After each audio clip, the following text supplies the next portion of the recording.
Hi, I'm Orazio Buzza. I'm the founder and CEO of Fooda. Yeah, Fooda works with companies to provide food services for their employees while they're at work.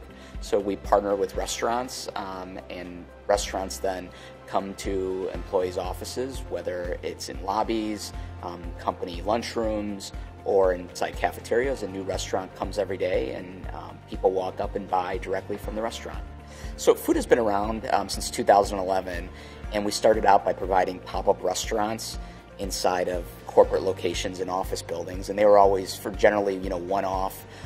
Restaurants would come in, and as the company's grown, we started getting opportunities with really large organizations, and some large companies have full-service cafeterias that might have 6 to 8 stations, and we really didn't have a solution for that, and we worked with some companies here in Chicago to develop a solution several years ago, and we developed a product called Cafe Replacement, where we go in and we take over the full cafeteria, and we partner with a bunch of restaurants, and there's some food that's cooked on site, some food rotates through different restaurants coming in each day, and then there's full service beverages, catering solutions. So it's like taking your old legacy cafeteria model and replacing it with new different restaurants every day. And the key to it being such a great solution is that first of all, employees love the variety. They like the higher quality food that restaurants provide as opposed to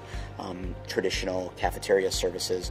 But more importantly, companies in our model can run an operation more efficiently due to the fact that the restaurants are also leveraging what happens at their brick and mortar restaurant, and it's not just a full-time staff that's serving that single location.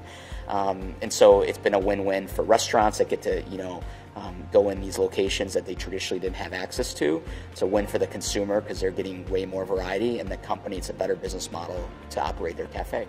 So the biggest challenge, or one of the big challenges that we faced, was that we are a market model, and that we have to open up locations, in city by city. We have different restaurant networks, different customers.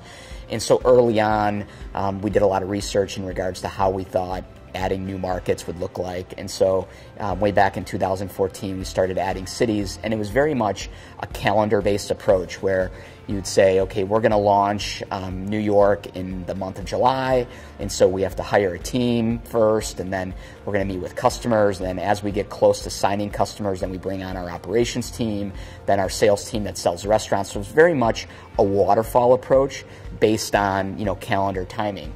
Well, what we learned after we opened up about 4 markets using this method is some cities were going faster than others, some were behind, and our team size and the cost didn't necessarily match the size of that market at that point in time based on the amount of sales coming in.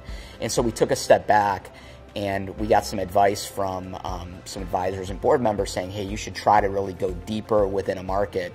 And so as part of that, what we learned was saying, hey, let's have a milestone-based approach. And so let's just not focus on just adding markets after market just for the, because that's what the budget says and that's what the calendar month says.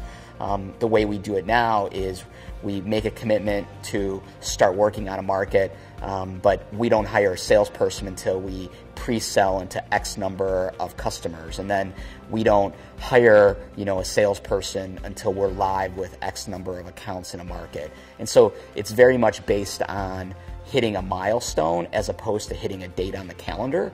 And so we found that some cities move faster than others, but all cities are, they're right-sized for the amount of investment we've put into them.